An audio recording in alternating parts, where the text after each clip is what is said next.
Buongiorno e ben ritrovati con una nuova edizione del TG Flash di New Sicilia. In apertura via libera definitivo della Camera al decreto sul ponte sullo Stretto di Messina, che diventa ufficialmente legge. Il provvedimento è stato approvato con 160 voti favorevoli. Tra i punti centrali c'è la prosecuzione dell'iter autorizzativo per la realizzazione dell'opera che collegherà Sicilia e Calabria.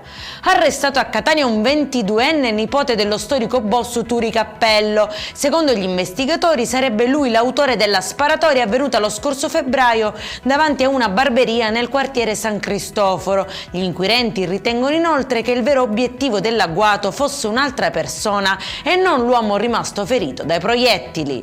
Sequestrato un immobile da 300.000 euro a un imprenditore a Vittoria nel Ragusano. Dietro l'acquisto ci sarebbero fondi illeciti legati a evasione IVA, false fatture e dichiarazioni fraudolente. Le indagini hanno coinvolto 4 aziende riconducibili all'uomo. Pesca illegale nel cuore dell'area marina protetta delle isole Egadi. Denunciato il comandante di un peschereccio sorpreso dalla Guardia di Finanza. L'uomo avrebbe tentato di fuggire tagliando e abbandonando in mare l'attrezzatura da pesca a strascico, ignaro di essere osservato, e poi tornato sul posto per recuperare le reti.